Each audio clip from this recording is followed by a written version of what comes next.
Hi friends, welcome to my channel Irupotula voice of competitive exams. ఈరోజు మనం ఈ వీడియోలో ఇండియన్ పాలిటీ నుంచి భారత రాజ్యాంగ పరిణామ క్రమంలో భాగంగా బ్రిటిష్ చట్టాలలో చిట్ట చివరి మరియు చాలా ప్రముఖమైనటువంటి చట్టాలైనటువంటి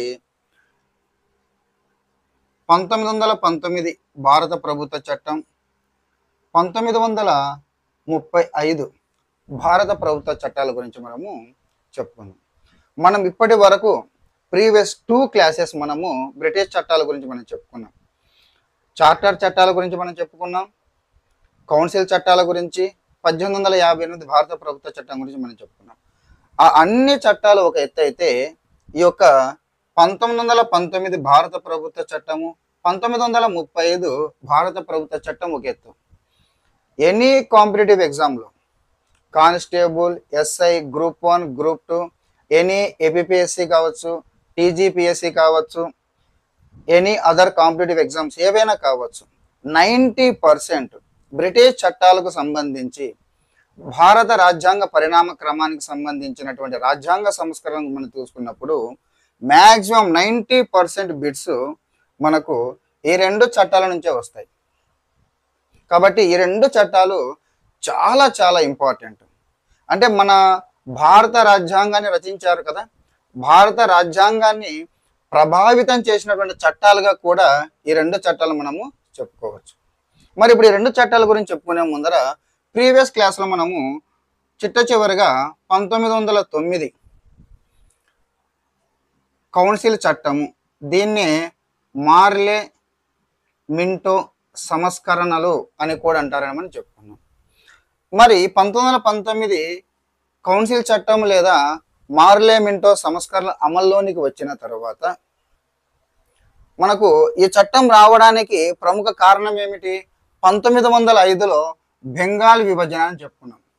1905లో బెంగాల్ విభజన జరగడము, తర్వాత జరిగినటువంటి పరిణామ క్రమంలో ఈ యొక్క ఐఎన్సిలో అతివాదులు మితవాదులు అనే గ్రూపులుగా విడిపోతే, అతివాదులను అణచివేయడం కోసం, మితవాదులను మచ్చిక చేసుకోవడం కోసం బ్రిటన్ ప్రభుత్వం చేసినటువంటి చట్టమే 1909 కౌన్సిల్ చట్టము లేదా మార్లే మింటో సంస్కరణలు అని అన్నాం.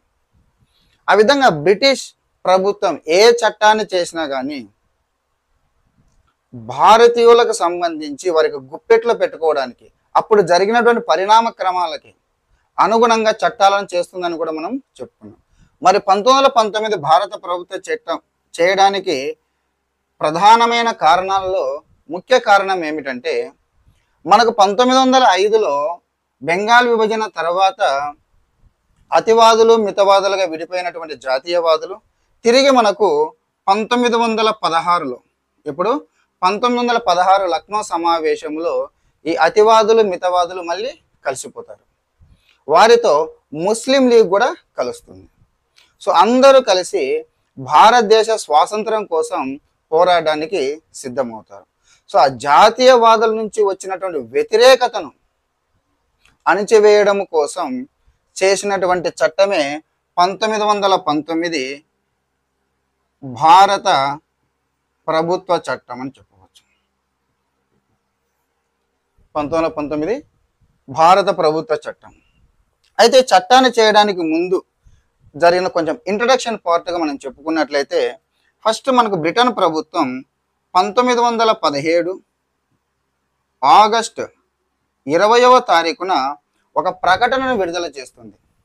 దాన్నే మనము ఆగస్టు ప్రకటన అని అంటాం. ఏమంటున్నాం? ఆగస్టు ప్రకటన అని అంటాం. ఈ ప్రకటన యొక్క సారాంశం ఏమిటంటే, భారతదేశంలో బాధ్యతాయుత ప్రభుత్వాన్ని ఏర్పాటు చేయడము, అన్ని శాఖలలో భారతీయుల యొక్క భాగస్వామ్యాన్ని పెంపొందించడము, స్థానిక స్వపరిపాలనా సంస్థలను అభివృద్ధి పరచడము ద్వారా భారతీయులకు ఒక మంచి బాధ్యతాయుతమైనటువంటి ప్రభుత్వ ఏర్పాటు కోసం ఒక చట్టాన్ని చేస్తున్నాము అని ఆగస్టు ప్రకటన 1917 ఆగస్టు 20వ తారీఖున ప్రకటిస్తారు. సో అప్పటి భారత రాజ్య కార్యదర్శి మాంటేగ్ అప్పటి వైస్రాయ్ గవర్నర్ జనరల్ వచ్చేసి చేమ్స్ఫర్డ్. సో అందులో భాగంగా మనకు 1917లో ఈ యొక్క భారత రాజ్య కార్యదర్శి అయినటువంటి మాంటేగ్ భారతదేశాన్ని సందర్శిస్తాడు. అంటే ఈ భారత రాజ్య కార్యదర్శి Montagu and viceroy governor general Chelmsford ఇద్దరు ఈ యొక్క జాతీయవాదులతోనూ భారతీయులందరితోనూ చర్చించి రాజ్యాంగ సంస్కరణకు సంబంధించినటువంటి ఒక నివేదికను బ్రిటన్ ప్రభుత్వానికి అందజేయాలి. అందుకే 1919 భారత ప్రభుత్వ చట్టాన్ని మాంటేగ్ చేమ్స్ఫర్డ్ సంస్కరణలు అని కూడా అంటారు. ఏ విధంగానైతే 1909 కౌన్సిల్ చట్టాన్ని మార్లే మింటో సంస్కరణలు అని పిలుస్తాము, 1919 భారత ప్రభుత్వ చట్టాన్ని మాంటేగ్ చేమ్స్ఫర్డ్ సంస్కరణలు అని అంటాం. ఆ విధంగా 1917లో జాతీయవాదుల నుంచి భారతదేశానికి కావాల్సిన సంస్కరణలకు సంబంధించినటువంటి చర్చలు జరిపిన తర్వాత కరెక్ట్ 1 year తర్వాత 1917 ఆగస్టు 20న ప్రకటించారు కదా, 1918 జూలైలో తమ నివేదికను బ్రిటన్ ప్రభుత్వానికి అందజేస్తారు. ఆ విధంగా అందజేయబడినటువంటి నివేదికను 1918 డిసెంబర్లో ఒక బ్రిటన్ పార్లమెంటు చర్చించి, ఇది డిసెంబర్ కాబట్టి నెక్స్ట్ ఇయర్ 1919 భారత ప్రభుత్వ చట్టము అని పేరు పెట్టి దాన్ని బ్రిటన్ పార్లమెంట్ ఆమోదించడం జరుగుతుంది. అయితే 1919 భారత ప్రభుత్వ చట్టము మనకు చూడండి, 1919 భారత ప్రభుత్వ చట్టము ఎప్పుడు అమల్లోనికి వచ్చింది? 1919 అమల్లోనికి రాలేదు, 1921లో అమల్లోనికి వచ్చింది. 1919లో ఆమోదించబడిన 1918 డిసెంబర్లో ఆమోదించబడినప్పటికీ 1919 భారత ప్రభుత్వ చట్టం అనేది 1921వ సంవత్సరంలో అమల్లోనికి వచ్చింది. మనం ఇంతకుముందు ప్రీవియస్ క్లాస్లో 1861 కౌన్సిల్ చట్టంలో ఏమని చెప్పుకున్నామంటే, 1861 కౌన్సిల్ చట్టంలో భారతీయులకు మొట్టమొదటిసారిగా శాసన నిర్మాణ ప్రక్రియలో పాలు పంచుకునే అవకాశం కల్పించినటువంటి చట్టము అని చెప్పుకున్నాం. అదే విధముగా 1919 భారత ప్రభుత్వ చట్టము భారతీయులకు మొట్టమొదటిసారిగా ప్రత్యక్ష పాలనలో అంటే పరిపాలనలో డైరెక్ట్ ఇన్వాల్వ్మెంట్, భారతీయులకు ప్రత్యక్ష పాలనలో పాలు పంచుకునే అవకాశం కల్పించినటువంటి చట్టం ఏదంటే 1919 భారత ప్రభుత్వ చట్టము ఆర్ మాంటేగ్ చేమ్స్ఫర్డ్ సంస్కరణలు. సో ప్రత్యక్ష పాలన బాగా గుర్తుపెట్టుకోండి, ప్రత్యక్ష పాలన. ఈ రెండు చట్టాలు 1919 భారత ప్రభుత్వ చట్టం, 1935 భారత ప్రభుత్వ చట్టంలో ప్రతి పాయింట్ ఇంపార్టెంటే. 90% కాంపిటేటివ్ ఎగ్జామ్లో వీటి నుంచే మనకు ప్రశ్నలు అడగడం జరుగుతుంది. సో భారతీయులకు ప్రత్యక్ష పాలనలో పాలు పంచుకున్నటువంటి చట్టంగా దీన్ని మనం చెప్పుకోవచ్చు. రెండవది ప్రియాంబుల్.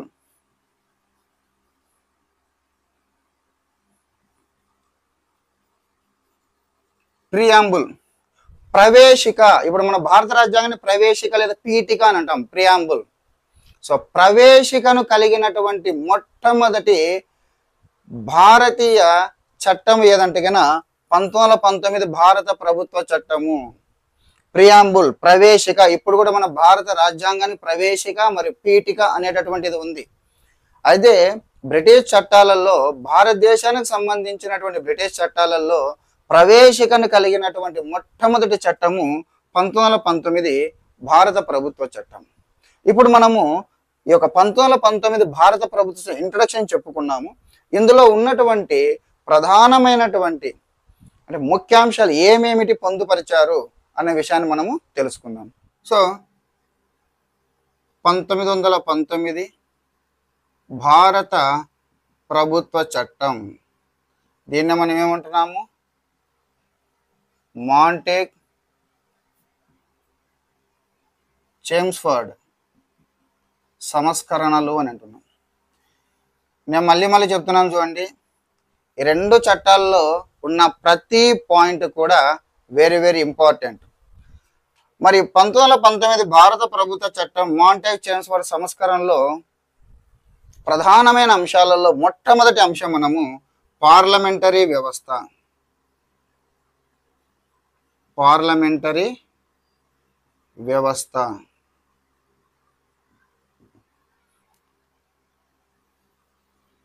ఇప్పుడు కూడా మన భారతదేశంలో పార్లమెంటరీ వ్యవస్థ ఉంది.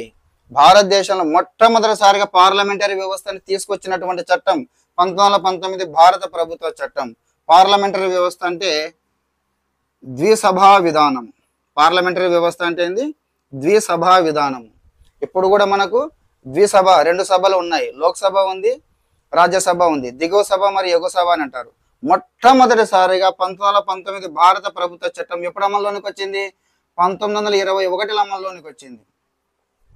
సో 1921లో మొట్టమొదటిసారిగా పార్లమెంటరీ వ్యవస్థ, దిగువ సభ ఎగువ సభను ఏర్పాటు చేశారు. దిగువ సభ మరియు ఎగువ సభను ఏర్పాటు చేశారు. ఇప్పుడు మనం దిగువ సభను లోక్సభ అని పిలుస్తున్నాం ప్రజెంట్, ఎగువ సభను రాజ్యసభ అని పిలుస్తున్నాం. అప్పుడు మొట్టమొదటిసారిగా ఈ దిగువ సభ ఎగువ సభని ఏర్పాటు ద్విసభా విధానాన్ని ప్రవేశపెట్టినప్పుడు వీటిని ఏమని పిలిచేవారంటే సెంట్రల్ లెజిస్లేటివ్ అసెంబ్లీ. దిగువ సభనికి ఏమని పేరు పెట్టారు? Central legislative assembly. ఈ సెంట్రల్ లెజిస్లేటివ్ అసెంబ్లీని ప్రజెంట్ లోక్సభ అని పిలుస్తున్నాం. ఎగువ సభకి ఏమని పేరు పెట్టారు? Council of state. Council of states. మన ఎగువ సభని ఇప్పుడు రాజ్యసభ అని పిలుస్తున్నాం. సో ఆ విధంగా central legislative assembly, council of states అనే ద్విసభా విధానాన్ని కేంద్రములో ప్రవేశపెట్టారు. దిగువ సభ కాల పరిమితి 3 సంవత్సరాలు, ఎగువ సభ కాల పరిమితి 5 సంవత్సరాలుగా నిర్ణయించారు. ప్రజెంట్ దిగువ సభ లోక్సభ కాల పరిమితి మనకి 5 సంవత్సరాలు ఉంది. ఎగువ సభ కాల పరిమితి శాశ్వత సభ అంటున్నాం రాజ్యసభని. మొట్టమొదటిసారి ప్రవేశపెట్టినప్పుడు దిగువ సభ సెంట్రల్ లెజిస్లేటివ్ అసెంబ్లీ కాల పరిమితి 3 సంవత్సరాలుగాను, కౌన్సిల్ ఆఫ్ స్టేట్స్ కాల పరిమితి 5 సంవత్సరాలుగాను నిర్ణయించారు. మరి ఇందులో సభ్యుల సంఖ్య ఎంతమంది అంటే 144 మంది దిగువ సభలో, ఎగువ సభలో 60 మంది. ఈ 144 మందిలో మళ్ళీ 104 మంది ఎన్నికైనటువంటి సభ్యులు, 40 మంది నామినేట్ చేయబడినటువంటి సభ్యులు ఉంటారు. మొత్తం దిగువ సభ సభ్యుల సంఖ్య 144. ఎగువ సభ కౌన్సిల్ ఆఫ్ స్టేట్లో వచ్చేసి 60 మంది ఉంటారు. ఇందులో 34 మంది ఎన్నిక కాబడినటువంటి సభ్యులు, 26 మంది నామినేట్ చేయబడినటువంటి సభ్యులు ఉంటారు. మరి దీనికి అధ్యక్షుడు, ప్రెసిడెంట్ ఎవరు ఉంటారు? అధ్యక్షుడు ఎవరు అని అన్నప్పుడు ఇప్పుడు మన ప్రజెంట్ లోక్సభ అధ్యక్షుడు మన స్పీకర్ అని పిలుస్తున్నాము. ఎగువ సభ రాజ్యసభ అధ్యక్షుడు మనకు చైర్మన్గా, రాజ్యసభ చైర్మన్ ఉపరాష్ట్రపతి ఉంటున్నాడు. అప్పుడు మొట్టమొదటిసారి ఏర్పాటు చేసినప్పుడు మనకి ఇక్కడ గమనించినట్లయితే అధ్యక్షుడుగా సేమ్ దిగువ సభ సభ్యులు 144 మందిలో సభ్యులు ఒక సభ్యుణ్ణి అధ్యక్షుడుగా ఎన్నుకుంటారు. అయితే మొట్టమొదటిసారిగా 1921లో ఈ చట్టం అమల్లోనికి వచ్చినప్పుడు మొట్టమొదటిసారిగా బ్రిటన్ ప్రభుత్వమే దిగువ సభ సెంట్రల్ లెజిస్లేటివ్ అసెంబ్లీ అధ్యక్షుడిగా సర్ ఫెడరిక్ వైట్ని, ఉపాధ్యక్షుడిగా సచ్చిదానంద సిన్హాను నియమించారు. అధ్యక్షుడిగా సర్ ఫెడరిక్ వైట్, మొట్టమొదటి దిగువ సభ అధ్యక్షుడు సర్ ఫెడరిక్ వైట్, ఉపాధ్యక్షుడిగా సచ్చిదానంద సిన్హా. అయితే 1925లో భారతదేశంలో ఎన్నికలు జరిగిన తరువాత సభ్యుల చేత ఎన్నుకోబడినటువంటి మొట్టమొదటి భారతీయ దిగువ సభ సెంట్రల్ లెజిస్లేటివ్ అసెంబ్లీ అధ్యక్షుడు విఠల్ భాయ్ జే పటేల్. విఠల్ భాయ్ జే పటేల్. నేను అందుకే చెప్తున్నా 1919 భారత ప్రభుత్వ చట్టము, 1935 భారత ప్రభుత్వ చట్టం. ఈ 2 చట్టాలలో ప్రతి పాయింట్ కూడా ఇంపార్టెంటే. 90% కాంపిటేటివ్ ఎగ్జామ్లలో ఈ 2 చట్టాల నుంచే వస్తాయి. మిగిలిన చట్టాలను ఒక ఎత్తు అయితే ఈ 2 చట్టాలు ఒక ఎత్తు. అందుకే అభ్యర్థులు చాలా కేర్ఫుల్గా వినాలి, దీన్ని కేర్ఫుల్గా నోట్ చేసుకోవాలి. సో మనకి అధ్యక్షుడు ఎవరు ఉంటారు? సభ్యులే ఎన్నుకుంటారు. 1921 అమల్లోనికి వచ్చినప్పుడు సర్ ఫెడరిక్ వైట్ అధ్యక్షుడుగాను, సచ్చిదానంద సిన్హా ఉపాధ్యక్షుడుగాను నియమించబడ్డారు.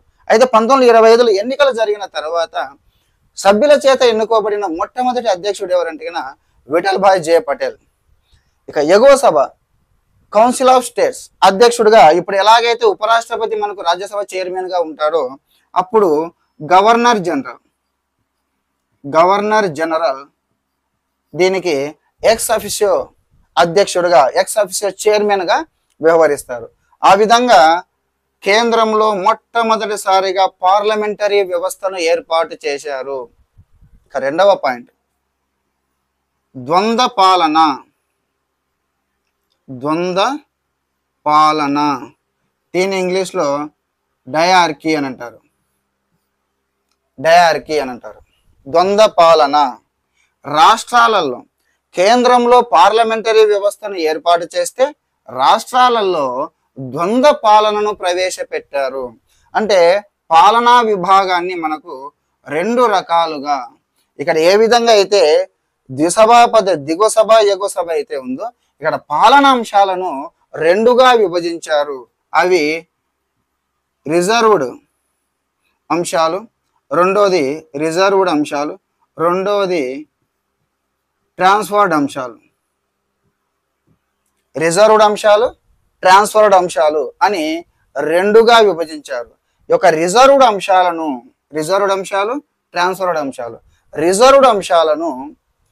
ఆ రాష్ట్ర గవర్నర్, అప్పుడు రాష్ట్రాలను ప్రావిన్సీలు అని అంటారు. సో ఆ ప్రావిన్స్ గవర్నర్ తన కౌన్సిల్ అంటే కార్యనిర్వాహక మండలిలో ఉన్నటువంటి సభ్యుల చేత నిర్వహిస్తాడు. సో కార్యనిర్వాహక మండలి సభ్యులందరూ దాదాపు ఆంగ్లేయులే ఉంటారు. సో వీరు శాసనసభకు బాధ్యత వహించరు.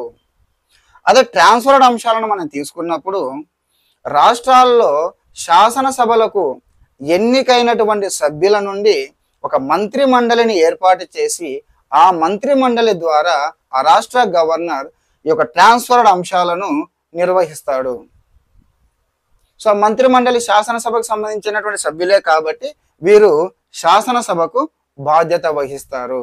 సో ఆ విధంగా రాష్ట్రాలలో ద్వంద్వ పాలన, కేంద్రంలో ద్విసభా విధానం అయితే రాష్ట్రాల ద్వంద్వ పాలన డయార్కీని ప్రవేశపెట్టి, అంటే రిజర్వ్డ్ అంశాలు, ట్రాన్స్ఫర్డ్ అంశాలు. రిజర్వ్డ్ అంశాలను గవర్నర్ తన కార్యనిర్వాహక మండలి ద్వారా నిర్వహిస్తే ట్రాన్స్ఫర్డ్ అంశాలను మంత్రి మండలి ద్వారా నిర్వహిస్తారు. ఇక మూడవది పాలనా అంశాల విభజన.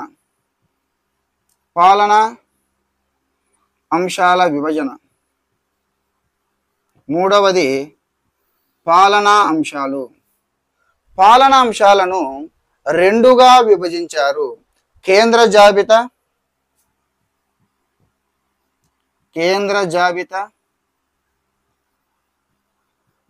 రాష్ట్ర జాబితా. సో అన్ని రెండు సింపుల్గా ఈ విధంగా ఒక స్ట్రక్చర్ ప్రకారం వేసుకోండి. పార్లమెంటరీ వ్యవస్థ దిగువ సభ, ఎగువ సభ. ద్వంద్వ పాలన రిజర్వ్డ్ అంశాలు, ట్రాన్స్ఫర్డ్ అంశాలు. పాలనాంశాల విభజన కేంద్ర జాబితా, రాష్ట్ర, అన్ని 2 ఉంటాయి చూడండి. సో కేంద్ర జాబితా, రాష్ట్ర జాబితా అని రెండు అంశాలు విభజించారు. కేంద్ర జాబితాలో 47 అంశాలను, రాష్ట్ర జాబితాలో 51 అంశాలను పొందుపరిచారు. ఈ కేంద్ర జాబితాలో ప్రధానమైనటువంటి అంశాలైనటువంటి విదేశీ వ్యవహారాలు, దేశ రక్షణ, అదే దౌత్య సంబంధాలు, దేశ రక్షణ, ఎగుమతులు దిగుమతులు, ఇటువంటి ఇంపార్టెంట్ విషయాలన్నీ కేంద్ర జాబితాలో ఉంటే, రాష్ట్ర జాబితాలో మనకు స్థానిక పరిపాలన, స్థానిక స్వపరిపాలన, వ్యవసాయము, ప్రజారోగ్యము, విద్య వంటి అంశాలను రాష్ట్ర జాబితాలో పొందుపరిచి, ఈ విధంగా పాలనా అంశాల విభజన. ఇక వెరీ వెరీ ఇంపార్టెంట్ పాలనా అంశాలని బడ్జెట్ విభజన. కేంద్ర బడ్జెట్ నుంచి రాష్ట్ర బడ్జెట్లను వేరు చేశారు. అంటే ఏ ప్రావిన్సులు అవి ఆ ప్రావిన్సులు తమ బడ్జెట్లను తామే రూపొందించుకునేటువంటి అధికారాన్ని కల్పించారు.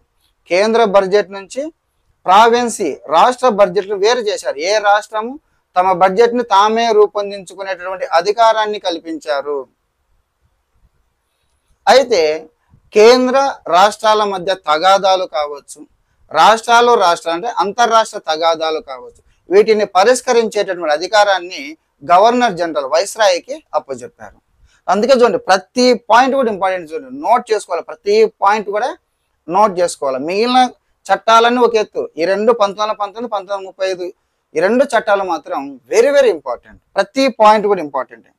ఇక నాలుగవది పరిమిత ప్రత్యక్ష ఎన్నిక పద్ధతి. పరిమిత ప్రత్యక్ష ఎన్నిక పద్ధతి. భారతదేశంలో మొట్టమొదటిసారిగా ప్రత్యక్ష ఎన్నికలను ప్రవేశపెట్టినటువంటి చట్టం 1919 భారత ప్రభుత్వ చట్టం. పరిమిత ప్రత్యక్ష ఎన్నిక పద్ధతి, పార్లమెంటరీ వ్యవస్థ, ద్వంద్వ పాలన, పాలనాంశాల విభజన, పరిమిత ప్రత్యక్ష ఎన్నిక పద్ధతి. భారతదేశంలో ప్రత్యక్ష ఎన్నిక పద్ధతిని ప్రవేశపెట్టిన మొట్టమొదటి చట్టం 1919 భారత ప్రభుత్వ చట్టం లేదా మాంటేగ్ చేమ్స్ఫోర్డ్ సంస్కరణలు.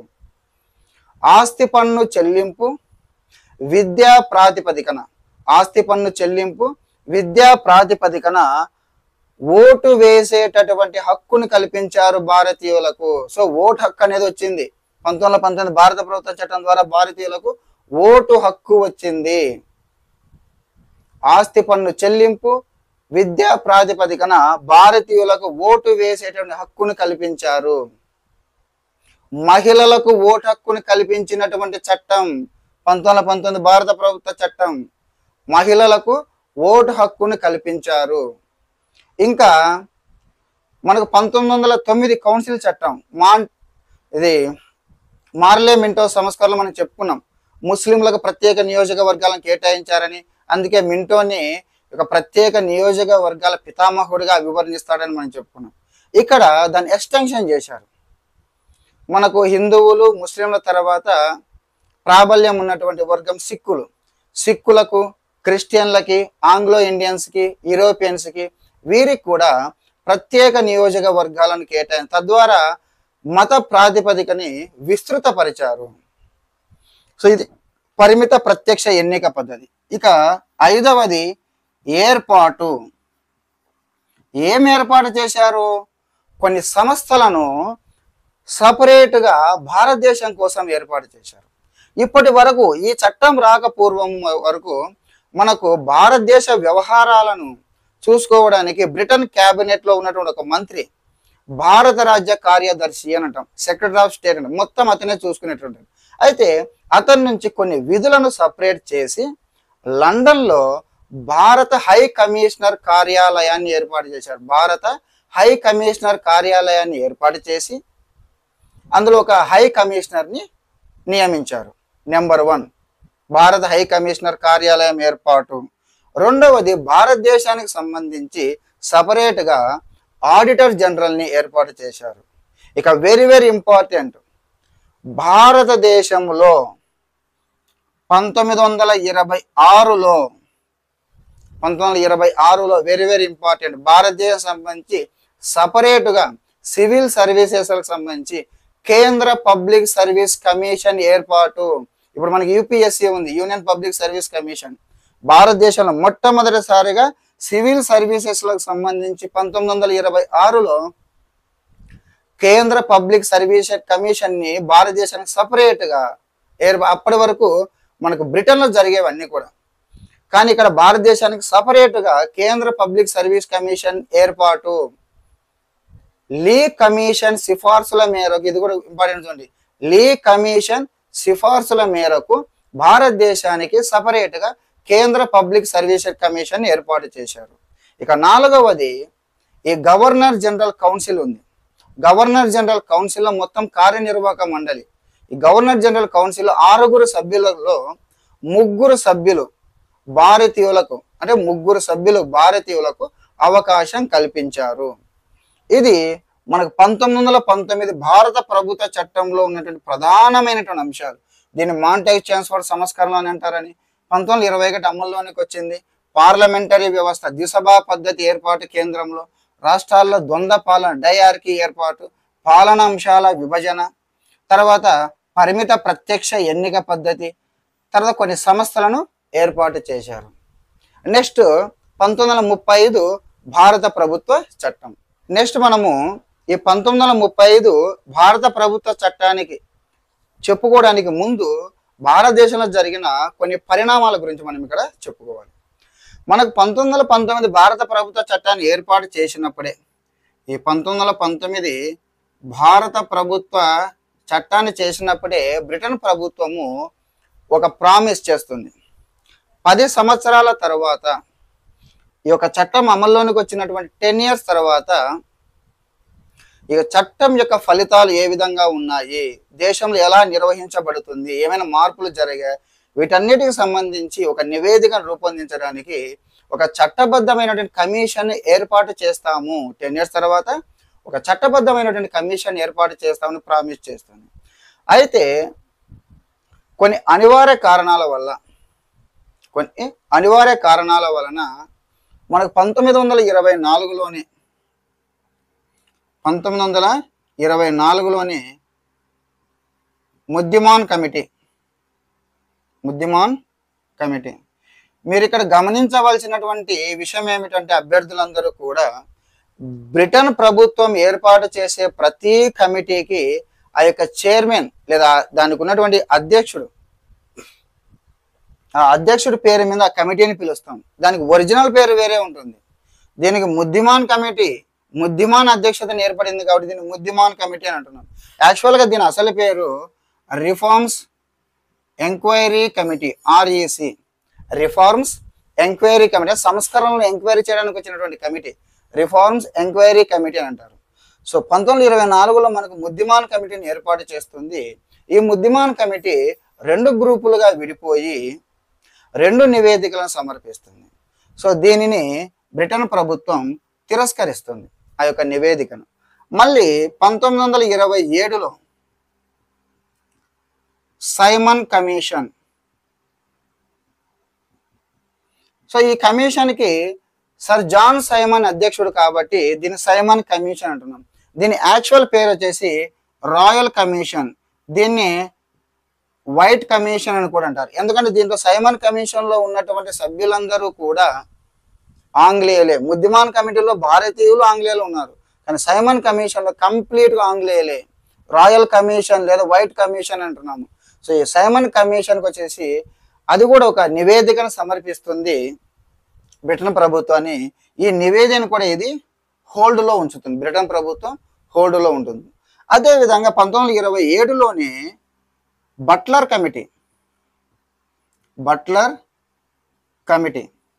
దీన్నే మనము భారత రాజ్యాల కమిటీ అని అంటాం. బట్లర్ కమిటీ అంటే స్వదేశీ సంస్థానాలకు సంబంధించినటువంటి కమిటీ. భారతదేశంలో ఉన్నటువంటి స్వదేశీ సంస్థానాలకు సంబంధించిన నివేదికను సమర్పించడానికి ఏర్పాటు చేసిన కమిటీ బట్లర్ కమిటీ. దీన్ని భారత రాజ్యాల కమిటీ అంటారు. దీన్ని కూడా హోల్డ్లో ఉంచుతుంది బ్రిటన్ ప్రభుత్వం. అయితే ఈ 3 కమిటీలు తమ నివేదికలను సమర్పించిన తర్వాత బ్రిటన్ ప్రభుత్వం ఏం చేస్తుందంటే 1929 అక్టోబర్ 31న ఒక ప్రకటన విడుదల చేస్తుంది. దీన్నే మనము దీపావళి ప్రకటన అని అంటాం. ఈ ప్రకటన సారాంశం ఏమిటంటే, భారతదేశంలో భారతీయుల కోసం నూతనంగా రాజ్యాంగ సంస్కరణలు చేయడానికి బ్రిటన్ ప్రభుత్వం సిద్ధంగా ఉంది. అందుకు చర్చించడం కోసం లండన్లో రౌండ్ టేబుల్ సమావేశాలను ఏర్పాటు చేస్తున్నాము.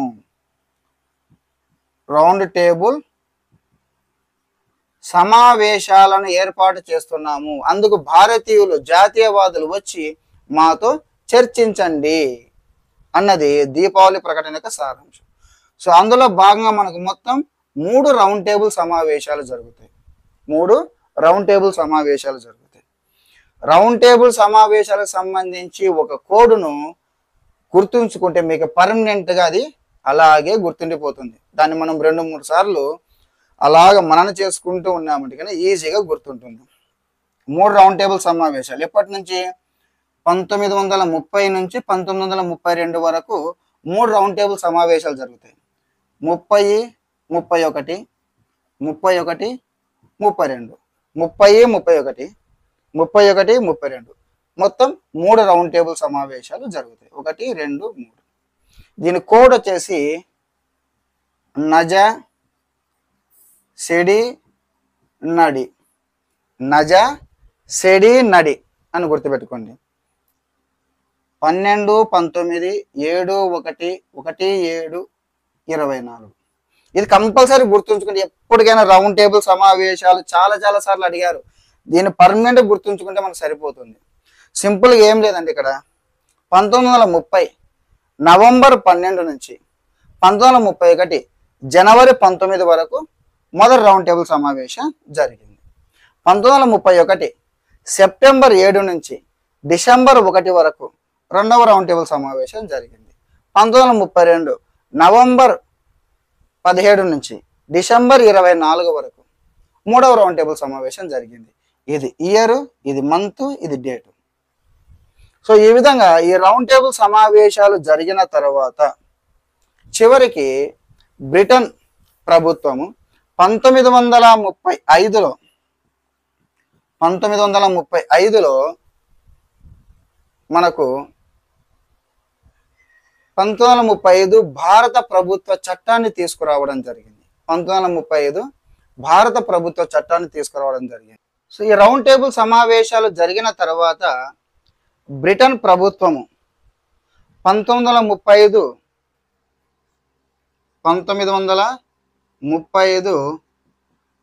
భారత ప్రభుత్వ చట్టాన్ని 1935 భారత ప్రభుత్వ చట్టాన్ని తీసుకొని వచ్చింది. మనకు ఏ విధంగా అయితే 1919 భారత ప్రభుత్వ చట్టం 1921 అమల్లోనికి వచ్చిందో 1935 భారత ప్రభుత్వ చట్టము మనకు 1937 ఏప్రిల్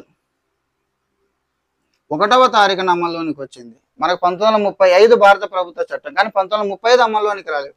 1937 ఏప్రిల్ 1వ తారీఖున అమల్లోనికి వచ్చింది. మనకు 1935 భారత ప్రభుత్వ చట్టం ఎంత ఇంపార్టెంట్ అంటే దీన్ని మనము మన భారత రాజ్యాంగాన్ని మాతృక, భారత రాజ్యాంగాన్ని నకలుగా చెప్పుకోవచ్చు. ఎందుకు చెప్పుకుంటామంటే కనుక మన భారత రాజ్యాంగంలో ఉన్నటువంటి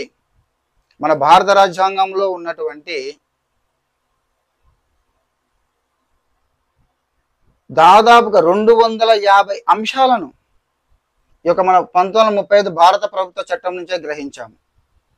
మనం చదువుకుంటాం ప్రస్తుత భారత రాజ్యాంగాన్ని గ్రహించబడినటువంటి అంశాలు. బ్రిటన్ నుంచి ఏం గ్రహించాము, అమెరికా నుంచి ఏం గ్రహించాము, ఆస్ట్రేలియా నుంచి ఏం గ్రహించాము, ఫ్రాన్స్ నుంచి ఏం గ్రహించాము. సో ఈ విధంగా మనం చదువుకుంటాం వేటి రాజ్యాంగాల నుంచి ఏమేమి గ్రహించామని. ప్రాథమిక హక్కులు అమెరికాను బిల్ ఆఫ్ రైట్స్ నుంచి గ్రహించామని. సో ఇట్లా మనం చదువుకుంటాం కదా. సో ఆ విధంగా 1935 భారత ప్రభుత్వ చట్టం దాదాపు 250 అంశాలను గ్రహించాం. అందుకే దీన్ని మన భారత రాజ్యాంగానికి మాతృక లేదా భారత రాజ్యాంగానికి నకలుగా మనము చెప్పుకుంటాం. అంతేకాకుండా ఇది ఒక మినీ రాజ్యాంగం. అప్పట్లోనే దీన్ని చూడండి 10 షెడ్యూల్డ్ 10 షెడ్యూల్డ్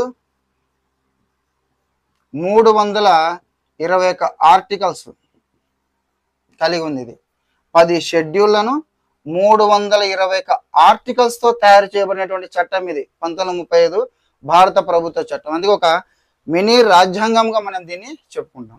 మరి ఇప్పుడు 1935 భారత ప్రభుత్వ చట్టంలో ఉన్నటువంటి ముఖ్యాంశాలు లేదా ప్రధాన అంశాల గురించి మనం ఇప్పుడు 1 by 1. సో 1935 భారత ప్రభుత్వ చట్టంలో ఉన్నటువంటి ప్రధాన అంశాల మొట్టమొదటిది సమైక్య వ్యవస్థ.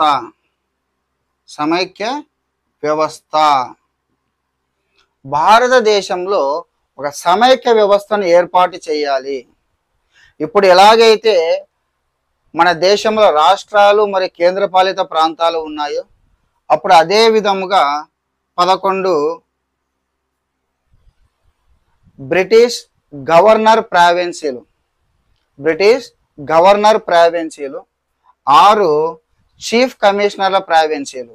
వీటిని మనం చెప్పుకుంటే వీటిని ప్రజెంట్ రాష్ట్రాలతోనూ వీటిని ప్రజెంట్ కేంద్రపాలిత ప్రాంతాలతో పోల్చవచ్చును.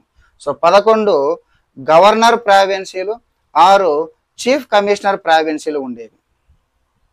సో 11 గవర్నర్ ప్రావిన్సీలు, 6 చీఫ్ కమిషనర్ ప్రావిన్సీలు ప్లస్ స్వదేశీ సంస్థానాలు, అప్పుడు భారతదేశంలో ఉన్నటువంటి అఖండ భారతదేశ స్వదేశీ సంస్థానాలు, వీటన్నిటితో కలిపి ఒక సమైక్య వ్యవస్థను ఏర్పాటు చేయాలి అన్నది మొట్టమొదటి అంశం.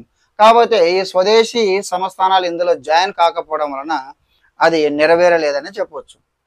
రెండవ అంశము అధికారాల విభజన. అభ్యర్థులు కన్ఫ్యూజ్ కావద్దు. 1919 భారత ప్రభుత్వ చట్టంలో పాలనాంశాల విభజన, ఇక్కడ అధికారాల విభజన. అధికారాలను ఏ విధంగా, ఇప్పుడు మనకు రాజ్యాంగంలో అధికారాల విభజన ఉంది. మనది కూడా సమైక్య వ్యవస్థనే, భారతదేశం అనేటటువంటి సమైక్య వ్యవస్థను ఏర్పాటు చేసింది రాజ్యాంగం. సమైక్య, ఫెడరల్ అనే పదం ఎక్కడ కనపడకపోయినప్పటికీ ఆచరణలోనికి వచ్చేటప్పటికీ మనది సమైక్య వ్యవస్థ. అధికారాల విభజన, ఇప్పుడు మన భారత రాజ్యాంగంలో కూడా అధికార కేంద్ర జాబితా, రాష్ట్ర జాబితా, ఉమ్మడి జాబితా అని 3 జాబితాలు ఉన్నాయి. సో అధికారాల విభజన, అందుకు చెప్తారు దీన్ని 1935 భారత ప్రభుత్వ చట్టాన్ని భారత రాజ్యాంగాన్ని మాతృకగా చెప్తారు. ఎందుకంటే ప్రతి అంశం కూడా ఇప్పుడు ఉంది.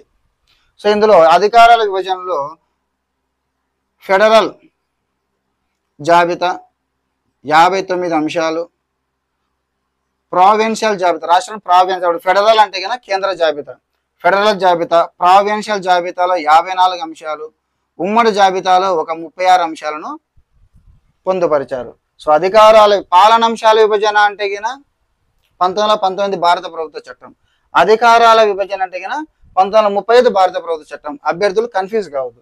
ఫెడరల్ జాబితా, ప్రావిన్షియల్ జాబితా, ఉమ్మడి జాబితా. అవశిష్ట అధికారాలు గవర్నర్ జనరల్కి అప్పచెప్పారు. ఇక మూడవ అంశము మనం ఇంతకుముందు చెప్పుకున్నాం కదా, ద్విసభా పద్ధతి, ద్విసభా విధానం, సమైక్య వ్యవస్థ, అధికారాల విభజన, ద్విసభా విధానము. రాష్ట్రాలలో, ప్రావిన్సులలో ద్విసభా విధానం, ద్విసభా పద్ధతిని ప్రవేశపెట్టారు. మనకు 1919 భారత ప్రభుత్వ చట్టం ప్రకారం కేంద్రంలో ద్విసభా విధానాన్ని ప్రవేశపెడితే, ఇప్పుడు ఈ చట్టం ద్వారా రాష్ట్రాలలో ద్విసభా విధానాన్ని ప్రవేశపెట్టారు. సేమ్ ఎలాగైతే ఇప్పుడు మనకు రాష్ట్రాల ద్విసభా విధానం ఉందో ఈ చట్టం ద్వారానే మొట్టమొదటిసారిగా ప్రవేశపెట్టింది. ఎగువ సభ, దిగువ సభ, దిగువ సభ, ఎగువ సభ, లెజిస్లేటివ్ అసెంబ్లీ, లెజిస్లేటివ్ కౌన్సిల్. ఇప్పుడు కూడా అదే కదా ఉండేది, శాసనసభ, శాసన మండలి రాష్ట్రాలలో, లెజిస్లేటివ్ అసెంబ్లీ, లెజిస్లేటివ్ కౌన్సిల్ రాష్ట్రాల్లో అదే విధానం ఉంది. సో ప్రతిదీ కూడా ఇప్పుడు మన భారత రాజ్యాంగంలో పొందుపరచడం జరిగింది. అందుకే నేను చెప్పాను 250 అంశాలు పైగా పొందుపరిచారు ఈ చట్టం నుంచి. సో మనకు ద్విసభా విధానం రాష్ట్రాల్లో, లెజిస్లేటివ్ అసెంబ్లీ, లెజిస్లేటివ్ కౌన్సిల్ అని తీసుకొచ్చారు. ఇంకా కేంద్రంలో దిగువ సభ, ఎగువ సభ సభ్యుల సంఖ్యను పెంచారు. 1919 భారత ప్రభుత్వ చట్టం ప్రకారము దిగువ సభలో ఏమన్నా మనము సెంట్రల్ లెజిస్లేటివ్ అసెంబ్లీ అని అన్నాం, 144 మంది ఉంటారని చెప్పాము. 144 మంది నుంచి 375కి పెంచారు. ఇంకా ఎగువ సభలో కౌన్సిల్ ఆఫ్ స్టేట్ అని అన్నాం, అందులో 60 మంది సభ్యులు ఉంటారని చెప్పి 60 మందిని 60 నుంచి 260కి పెంచారు. నేను చెప్తాను చూడండి, ప్రతి పాయింట్ నోట్స్లో రాసుకోవాలి. మీరు రాసుకుంటే ఎప్పటికీ గుర్తుండిపోతుంది. ఈ రెండు వెరీ వెరీ ఇంపార్టెంట్. దయచేసి నా యొక్క చిన్న రిక్వెస్ట్, వీటిని మాత్రం ఖచ్చితంగా నోట్బుక్లో నోట్ చేసుకోండి అన్ని పాయింట్లని. సో ఆ విధంగా ద్విసభా విధానము. ఇక 4వది ద్వంద్వ పాలన, డయార్కీ, ద్వంద్వ పాలన. రాష్ట్రాలలో ద్వంద్వ పాలనను రద్దు చేసి కేంద్రంలో ద్వంద్వ పాలనను ప్రవేశపెట్టారు. సేమ్ రిజర్వ్డ్ అంశాలు, ట్రాన్స్ఫర్డ్ అంశాలు. రిజర్వ్డ్ అంశాలను గవర్నర్ జనరల్ తన కౌన్సిల్లో ఉన్నటువంటి 3 సభ్యుల చేత ఒక రిజర్వ్డ్ అంశాలను నిర్వహిస్తాడు. ట్రాన్స్ఫర్డ్ అంశాలను ఒక శాసనసభలో ఉన్నటువంటి సభ్యులను ఒక మంత్రి మండలిని ఏర్పాటు చేసి ఆ మంత్రి మండలి ద్వారా ట్రాన్స్ఫర్డ్ అంశాలను నిర్వహిస్తాడు. 5వ అంశము భారత రాజ్య కార్యదర్శి, భారత రాజ్య కార్యదర్శి. మనకు తెలుసు 1858 భారత ప్రభుత్వ చట్టం ప్రకారం భారత రాజ్య కార్యదర్శి ఒక పోస్టును సృష్టించారు అని. ఇప్పుడు కొంచెం వీక్ అయిపోయింది. అంటే మనకి లాస్ట్ చట్టం 1919 భారత ప్రభుత్వ చట్టం ప్రకారం, మాంటేగ్ చేన్స్బర్గ్ సంస్కరణ ప్రకారం భారత హై కమిషనర్ కార్యాలయం ఏర్పాటు చేశారు, భారత హై కమిషనర్ ని నియమించారు కూడా. కాబట్టి భారత కార్యదర్శికి ఉన్నటువంటి కౌన్సిల్ ఆఫ్ ఇండియా అని అంటారా, ఆ కౌన్సిల్ ఆఫ్ ఇండియాని రద్దు చేశారు. భారత రాజ్య కార్యదర్శి కింద 15 మంది సభ్యులతో కూడిన ఒక సలహా మండలి ఉంటుందని చెప్పుకున్నాం. ఆ సలహా మండలిని రద్దు చేశారు. కేవలం ముగ్గురుని ఇతనికి సహాయకులుగా, ఇతనికి సలహాదారులుగా నియమించాడు. సమైక్య వ్యవస్థ ఏర్పాటు, ప్రజెంట్ భారతదేశం సమైక్య వ్యవస్థనే ఉంది. అధికారాల విభజన, ప్రజెంట్ మన రాజ్యాంగంలో అధికారాల విభజన ఉంది. దిశభా విధానం, రాష్ట్రాలలో దిశభా విధానం ప్రవేశపెట్టారు. రాష్ట్రం కేంద్రం రెండిట్లో కూడా మనకి దిశభా విధానమే ఉంది. ద్వంద్వ పాలన అయితే లేదులేండి. భారత రాజ్య కార్యదర్శి అనేది కూడా లేదు. 6వ అంశము ప్రత్యక్ష ఎన్నిక విధానము. చూడండి, 1919 భారత ప్రభుత్వ చట్టం ప్రకారము పరిమిత ప్రత్యక్ష ఎన్నిక పద్ధతి, పరిమిత కొంతమందికి మాత్రమే ఆస్తి పన్ను చెల్లింపు, విద్యా ప్రాతిపదికన ఓటు హక్కును కల్పించారు. అయితే ఇక్కడ ఓటు హక్కును విస్తృతపరిచి ప్రత్యక్ష ఎన్నిక విధానాన్ని తీసుకొని వచ్చారు. At the same time scheduled కులాలకు, మహిళలకు, కార్మికులకు, వీరికి కూడా ప్రత్యేక నియోజకవర్గాలను కేటాయించారు. 7వది వెరీ వెరీ ఇంపార్టెంట్, ప్రతిదీ వెరీ వెరీ ఇంపార్టెంట్ అండి. ఫెడరల్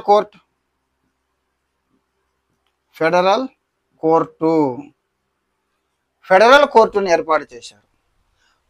1773 ప్రీవియస్ క్లాసులు చెప్పుకున్నాం. ఫస్ట్ బ్రిటిష్ చట్టాల ఫస్ట్ క్లాసులు 1773 రెగ్యులేటింగ్ చట్టం ప్రకారం 1774 మార్చి 16వ తారీఖున కలకత్తాలోని పోర్ట్ విలియం కేంద్రంగా సుప్రీం కోర్ట్ ఆఫ్ జ్యుడిషియర్ ఏర్పాటు చేయడం జరిగింది. 1+3తో మన మొట్టమొదటి ప్రధాన న్యాయమూర్తి ఎలిజా హింపీ అని చెప్పుకున్నాం. అయితే 1935 భారత ప్రభుత్వ చట్టం ప్రకారం ఫెడరల్ కోర్టు 1937 అక్టోబర్లో సుప్రీం కోర్టును కలకత్తా నుంచి ఢిల్లీకి మార్చారు. సుప్రీం కోర్టుని వెరీ వెరీ ఇంపార్టెంట్, కలకత్తా నుంచి ఢిల్లీకి మార్చి ఢిల్లీలో 1937 అక్టోబర్లో ఢిల్లీలో ఫెడరల్ కోర్టుని ఏర్పాటు చేశారు. 1937 అక్టోబర్ 1వ తారీఖు, ఇంకా డేట్ కూడా కావాలి, 1937 అక్టోబర్ 1వ తారీఖున ఢిల్లీలో ఫెడరల్ కోర్టుని ఏర్పాటు చేశారు. 1+6, ఒక ప్రధాన న్యాయమూర్తి, 6 ఇతర న్యాయమూర్తులు. ఈ ఒక్కరు వ్యక్తి ఎవరంటే కన్నా మనకి మౌరిస్ గ్వయ్యర్.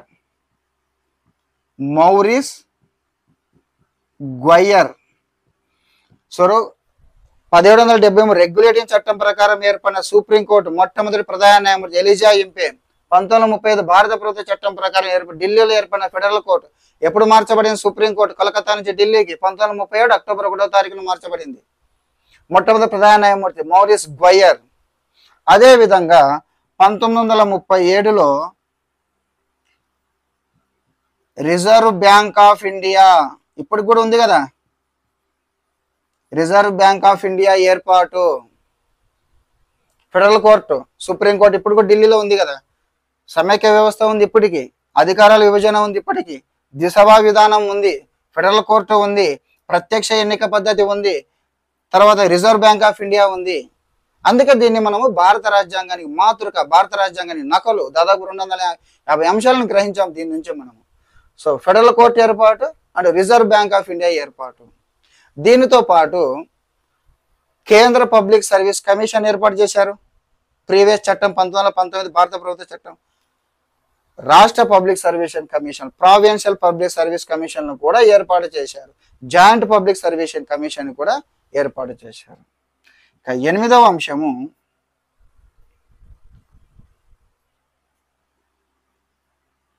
బర్మాను ఇండియా నుంచి వేరు చేశారు.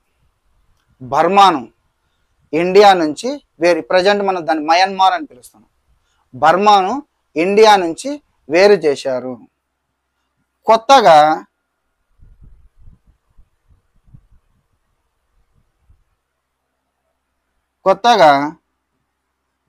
ఒరిస్సా, సింధ్ అనే నూతన ప్రావిన్సులను ఏర్పాటు చేశారు. కొత్తగా ఒరిస్సా, సింధ్ అనే నూతన ప్రావిన్సులను ఏర్పాటు చేశారు. ఇంకా చివరిది లాస్ట్ బట్ నాట్ లీస్ట్ స్థానిక స్వపరిపాలన.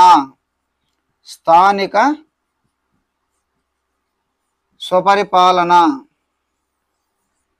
స్థానిక స్వపరిపాలన రాష్ట్రాలలో ప్రత్యక్ష ఎన్నిక పద్ధతి ద్వారా ఏర్పడినటువంటి ప్రభుత్వాలు ఏర్పడి స్థానిక స్వపరిపాలన, కేంద్రం యొక్క ఆధిపత్యం తగ్గిపోయి రాష్ట్ర ప్రభుత్వాన్ని గవర్నర్ జనరల్ కేంద్ర ప్రభుత్వం యొక్క ఆధిపత్యం తగ్గిపోయి స్థానిక స్వపరిపాలన ద్వారా రాష్ట్ర ప్రభుత్వాలే తమ పరిపాలన, ఎందుకంటే బడ్జెట్ వేరైపోయింది, ఇక్కడ అధికారాల విభజన వేరైపోయింది. సో తమ హ్యాండ్ ఓవర్లో ఉన్నటువంటి వాటిని తామే నిర్వహించుకునేటువంటి స్థానిక స్వపరిపాలన, ఇప్పుడు కూడా స్థానిక స్వపరిపాలన ఉంది. సో ఇవి మనకు 1935 భారత ప్రభుత్వ చట్టంలో 10 ప్రధానమైన అంశాలు. సమైక్య వ్యవస్థ, అధికారాల విభజన, ద్విసభా విధానము, ద్వంద్వ పాలన, భారత రాజ్య కార్యదర్శి, ప్రత్యక్ష ఎన్నిక పద్ధతి, ఫెడరల్ కోర్టు ఏర్పాటు, రిజర్వ్ బ్యాంక్ ఆఫ్ ఇండియా ఏర్పాటు, బర్మా భారతదేశం నుంచి విడదీశారు, ఒరిస్సా, సింధు నూతన ప్రావిన్సులు, స్థానిక స్వపరిపాలన. సో ఇవండి మనకు బ్రిటిష్ వారు బ్రిటిష్ కాలములో వారి పరిపాలించిన కాలంలో చేసినటువంటి ప్రధానమైనటువంటి చట్టాలు. మనం ఫస్ట్ మనం చెప్పుకున్నాం 1857కు ముందర చేసినటువంటి 6 చార్టర్ చట్టాల గురించి చెప్పుకున్నాం. ఆ తర్వాత 1857 తర్వాత చేసినటువంటి 6 చట్టాలు, 3 భారత ప్రభుత్వ చట్టాలు, 3 కౌన్సిల్ చట్టాలని చెప్పుకున్నాం. 1858 భారత ప్రభుత్వ చట్టం, 1919, 1935 ఈ 3ని భారత ప్రభుత్వ చట్టాలు అని అంటారు. 3 కౌన్సిల్ చట్టాలు 1861, 1892, 1909 3 కౌన్సిల్ చట్టాలు. సో వీటి నుంచి మనకు మిగిలిన చట్టాలన్నీ ఒకటి, ఈ 2 చట్టాలు ఒకటి. 90% ఈ 2 చట్టాల నుంచి మనకు బిట్స్ అనేవి చాలా సార్లు అడగడం జరిగింది. సో నెక్స్ట్ క్లాస్లో మనము ఇక భారతదేశానికి స్వాతంత్రం రావడం, 1947 స్వాతంత్ర చట్టము స్వాతంత్రం రావడం, ఆ తర్వాత భారత రాజ్యాంగ రచన ఏ విధంగా జరిగింది, సో రాజ్యాంగ రచనను గురించి, దానికి సంబంధించిన కమిటీలను ఏ విధంగా ఏర్పాటు చేశారు, చివరికి భారత రాజ్యాంగంలో పొందుపరిచినటువంటి అంశాలు ఏమిటి, ఈ వేటి నుంచి మనము గ్రహించాం, భారత రాజ్యాంగం ఇతర రాజ్యాంగాల నుంచి మనం వేటిని గ్రహించాం అన్న అంశాలను గురించి మనము నెక్స్ట్ క్లాస్లో చెప్పుకుందాం.